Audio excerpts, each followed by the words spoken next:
எல்லாருக்கும் வணக்கம். மெட்ராஸ்காரன் கேரளா ஹீரோ நடிச்சுக்கிறாரு.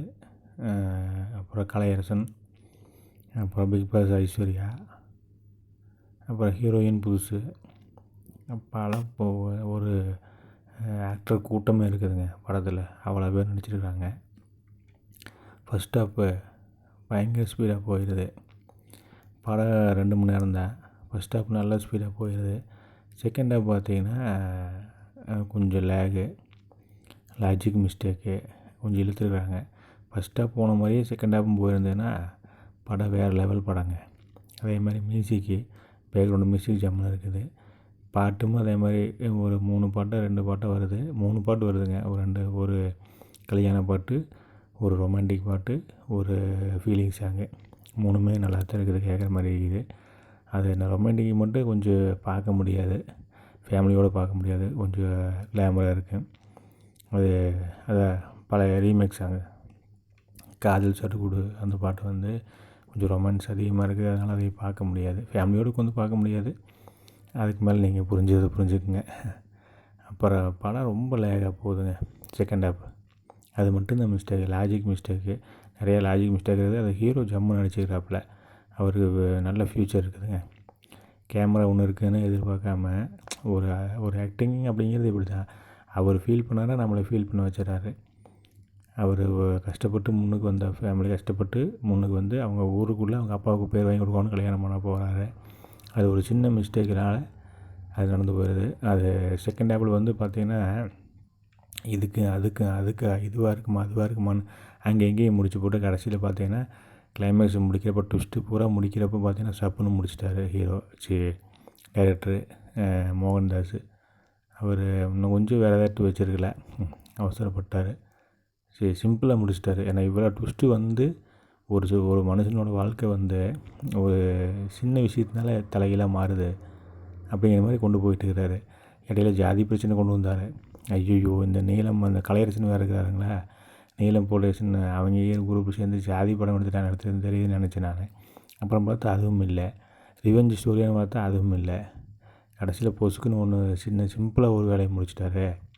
அந்த ஒரு சின்ன பிரச்சனைனால ஒரு மனுஷனோட வாழ்க்கையை தலைகீழாக மாறி போச்சு அப்படிங்கிற மாதிரி. அப்புறம் ஹீரோயினுக்கு பெரிய வேலை இல்லைங்க. ஃபஸ்ட் ஹாஃப்லேயே பாதி தானே வர்றாங்க. அதுக்கப்புறம் ஆளைவே காணோம். அவங்க ஸ்க்ரீன்லேயே வரதில்லை. அவ்வளோதான், அவங்க முடிஞ்சு. ஹீரோ ஜம்மு நடிச்சிட்டாருங்க. டான்ஸு பட்டை வாங்குறாரு. படத்தை சொல்ல போனால் எப்படி சொல்கிறது, படம் கண்டிப்பாக பார்க்கலாங்க, அதில் எந்த குறையும் இல்லை. அப்புறம் இது எல்லாத்துக்கும் மேலே எனக்கு இந்த படம் பார்த்து புரிஞ்சது ஒருத்தன் ஒரு பெரிய பிரச்சனை மாட்டிக்கிட்டான். ஒரு ஆணோ பெண்ணோ, இந்த கதைப்படி பார்த்தா ஒரு ஆண் எதிர்பாராத விதமாக ஒரு பிரச்சனையில் மாட்டிக்கிட்டான். அது அவன் எதிர்பார்க்கலை. அவனுக்கு நேரம் சரியில்லையா உள்ள அவனோட தப்பா அப்படிங்கிறதெல்லாம் யோசிக்கிறதோட அவன் ஒரு பிரச்சனை மாட்டிக்கிட்டான். அது பெரிய பிரச்சனை தான்.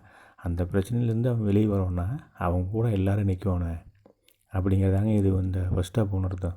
ஃபஸ்ட் ஹாஃப் படம் பார்த்தீங்கன்னா அப்படி தான் தெரியும். அது அவன் ஒரு பிரச்சனை மாட்டிக்கிறான், ஹீரோ பிரச்சனை மாட்டிக்கிறாப்புல. அவங்க நண்பரும் நான் இருக்கான வெளியே கூட நிற்பாங்க. அவங்க ஃபேமிலியில் எல்லாருமே சொந்த பந்தம் எல்லோரும் கூட நிற்பாங்க. ஹீரோயினுமே நான் இருக்கிறேன்னு தைரியமாக சொல்லுவாங்க. இப்படி இருந்தால் மட்டும்தான் அவன் பிரச்சனைலேருந்து வெளியே வர முடியும். நிஜ வாழ்க்கைக்கு அதுதான் செட் ஆகுங்க. ஒருத்தனுக்கு என்ன வேலை நடக்கலாங்க வாழ்க்கையில். அவனாக தெரிஞ்சும் கூட தப்பு பண்ணி ஒரு பெரிய பிரச்சனை மாட்டிக்கலாம். தெரியாமல் தப்பு பண்ணி ஒரு பிரச்சனையில் போய் தெரியாமல் அது தப்புன்னு தெரியாமல் செஞ்சு அறியாமல் செஞ்சு மாட்டிக்கலாம். நிலமை கூட எல்லோரும் நின்னாங்கன்னா அவன் அந்த பிரச்சனைலேருந்து வெளியே திருந்தி வாழ முடியுங்க.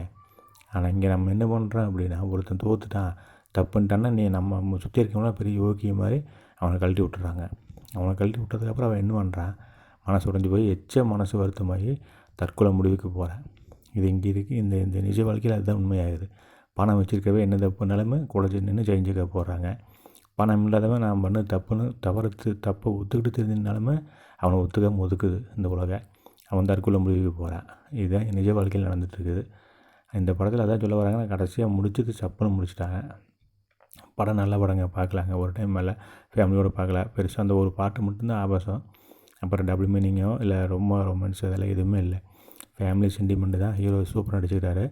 நடித்தவங்க எல்லாருமே ஓரளவுக்கு நல்லா நடிச்சிருக்காங்க. அந்த வில்லன் மட்டும்தான் மாறி வரும். எல்லாத்துக்கும் பெரிய வேலை இல்லை. கலையரசன் கொஞ்சம் நல்லா நடிச்சிருக்காப்புல. எனக்கு ஜாதி படம் கொண்டு வந்துடுவான்னு நினச்சேன், தேவையில்ல அது இல்லை. அப்புறம் நீங்கள் இப்போ நேற்று ஒரு படம் பார்த்தேன், இந்த பிரம்மாண்ட இயக்குனர் ஒரு படத்தை பார்த்தேன்.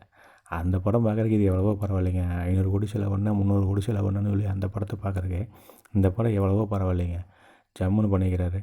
இன்னும் கொஞ்சம் செகண்ட் ஹாஃப் மட்டும் ஸ்க்ரீன் ப்ளே எடிட்டிங்கு இன்னும் கொஞ்சம் சுவாரஸ்யமாக பண்ணியிருந்தாருன்னா படம் வேறு லெவலுங்க.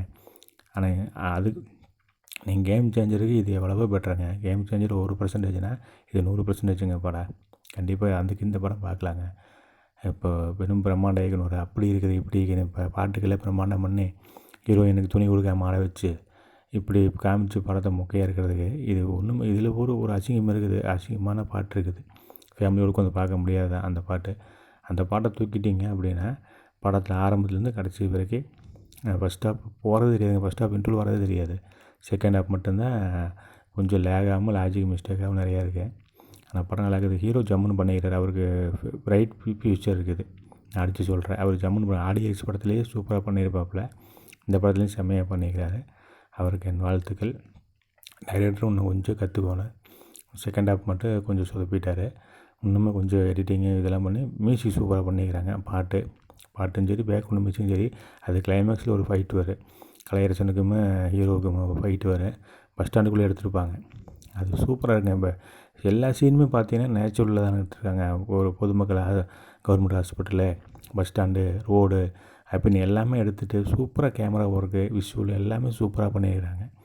அது சுற்றி இருக்க பார்த்தீங்கன்னா ஒரு சண்டை நடந்தால் எப்படி நடக்குது, ஒரு நிஜத்தில் ஒரு ஹாஸ்பிட்டலுக்குள்ளே சண்டை நடந்தாலோ, இல்லை ஒரு போலீஸ் ஸ்டேஷனோ, இல்லை ஒரு பஸ் ஸ்டாண்டுக்குள்ளே சண்டை நடந்தாலோ எப்படி மக்கள் வேடிக்கை பார்ப்பாங்க, சுற்றி நின்றுருப்பாங்க அப்படிங்கிறது. அதுவும் சரி, அது அவ்வளோ நேச்சராக நடிச்சிருக்காங்க. நடித்தவங்களும் சரி, இல்லை நேச்சராக நடிச்சிருக்காங்க. அது கேமரா ஒர்க்கு, டைரக்டரோட வேலை சூப்பராக. அதுக்கு தகுந்த மாதிரி பேக்ரவுண்ட் மியூசிக் போட்டு சூப்பராக பண்ணிக்கிறாங்க. கண்டிப்பாக எல்லோரும் படம் பாருங்கள். படம் நல்லா இருக்குது, செம்மையாக இருக்குது. அதெல்லாம் குறை சொல்ல முடியாது. செகண்ட் ஹாஃப் மட்டும் கொஞ்சம் ஸ்லோவாக இருக்குது. நல்லா இருக்குது படம் பார்க்கல. இந்த 500 கோடி பில்டப் கொடுத்து பார்க்குறாங்க பார்த்தீங்களா, பார்க்க வைக்கிறாங்க பார்த்தீங்களா, பில்டப் பயங்கரம் கொடுத்து. அவர் பெரிய 200 கோடி சம்பளம் வாங்கினார். அந்த படம் ஒன்று. இந்த பிரம்மாண்ட டைரக்டர் அதுவும் பண்ணிக்கிறாரு, இவர் பண்ணிக்கிறாரு, அப்படி பண்ணிக்கிறாரு, பில்டப் கொடுத்து பார்க்க வைக்கிறாங்க பார்த்தீங்களா. அதுக்கெல்லாம் தூக்கி சாப்பிட்ற படங்க இது. அந்த பில்டப்புக்கெல்லாம் இது எவ்வளவோ பரவாயில்ல. இந்த படம் பார்க்கல. தயவு செஞ்சு எல்லோரும் படம் பாருங்கள். படம் நல்லா இருக்குது. முதல்ல ஒரு பிரச்சனைன்னு ஒருத்தர் வந்தாங்க. நம்ம குடும்பத்தில் இருக்கிறவங்க ஒருத்தர் வந்து பிரச்சனை, அது உடல் ரீதியாக பிரச்சனையோ, மன ரீதியாக பிரச்சனையோ, இல்லை வெளியாள்கள் மூலியமாக பிரச்சனை, ஏதோ ஒரு பிரச்சனை சொல்லி வந்து நிற்கிறாங்க அப்படின்னா குடும்பம் கூட நிற்கணுங்க, நண்பர்கள் கூட நிற்கணும், உறவு முறைகள் கூட நிற்கணும், நம்ம நேசிக்கிறவங்க கூட நிற்கணுங்க. அப்போ தாங்க அந்த பிரச்சனைலேருந்து அவன் வெளியே வர முடியும். யாருமே கூட நிற்காமல் அவன் ஜெயிக்கணும் அப்படின்னா சினிமாலேயே அப்படியே முடியாதுங்கிறத தான் காமிச்சிட்டு இருக்காங்க இந்த படத்தில். நிஜ வாழ்க்கையில் நீங்கள் யோசிச்சுக்கோங்க. தெளிவாக சொல்கிறேன், கேட்டுங்க. ஒரு பிரச்சனை வர்றப்போ நம்மளை சுற்றி இருக்கிறவங்க நம்ம கூட நிற்கணுங்க. அது உடல் ரீதியான பிரச்சனையாக இருக்கட்டும், இல்லை பண பிரச்சனையாக இருக்கட்டும், இல்லை மன பிரச்சனையாக இருக்கட்டும், இல்லை வேறு ஏதோ தெரியாமல் தப்புன பிரச்சனையாக கூட, தப்பு அந்த பையன் மேலேயும் கூட இருக்கட்டுங்க, பையனும் பொண்ணு மேலேயும் கூட இருக்கட்டும். அந்த தப்பை அப்புறம் திருத்திக்கலாம், அப்போ திருத்தி வச்சுக்கலாம், தப்பு தண்டனை கொடுத்துக்கலாம், நம்ம கொடுத்துக்கலாம். ஆனால் கூட நின்று அவங்கள அந்த பிரச்சனைலேருந்து வெளியே கொண்டு வர வேண்டியது நம்ம சுற்றி இருக்கிறவங்க தானுங்க. அது குடும்பம், நண்பர்கள், உறவினர்கள், நம்ம நேசிக்கிறவங்க யாராக இருந்தாலும் கூட நில்லுங்க தயவு செஞ்சு. அவங்க எல்லோரும் அவங்கள விட்டுட்டு போட்டு போனீங்கன்னா அவங்க என்ன பண்ணுவாங்க? அந்த பிரச்சனைகளில் இருக்கிறவங்க ஒரு ஆளை என்ன பண்ண முடியும்? மேலவே முடியாத பிரச்சனையில் என்ன பண்ண முடியும்? சப்போர்ட் இருக்கணும். தயவு செஞ்சு சப்போர்ட் ஆகிருங்க. இதே தான் இந்த ஃபேமிலி படம்னு ஒரு படம் வந்திருக்கு, அந்த படத்துலையும் சொல்லியிருப்பாங்க. தயவு செஞ்சு யார் எந்த பிரச்சனையும் குடும்பத்தில் ஒருத்தவங்க வந்து நிற்கிறாங்க அப்படின்னா அது அவங்களுக்கு முதல்ல அவங்கள வந்து தப்பை உணர வைங்க, தப்பை திருந்து வைங்க, கூட நின்று தப்புலேருந்து வெளியே கொண்டு வர வழியை பாருங்கள். சப்போர்ட் பண்ணி, அது எவ்வளோ பெரிய பிரச்சனையாக இருந்தாலுமே கூட சப்போர்ட் பண்ணி அவங்கள அந்த பிரச்சனைலேருந்து வெளியே கொண்டு வர வழியை பாருங்கள். இப்போ இதாண்டா சாக்கு அப்படின்னு போட்டு ஒதுக்கிட்டு போடாதீங்க. நம்ம அந்த உசுறு வெட்டியாக போயிடும். கண்டிப்பாக சொல்கிறேன், அந்த உசுறு வெட்டியாக போகும். எல்லாருக்கும் ரொம்ப நன்றி. அனைவருக்கும் நல்ல எண்ணங்களை விதைப்போம். உலகம் சமநிலை பெற வேண்டும், உயர்வு தாழ்வில்லா நிலை வேண்டும்.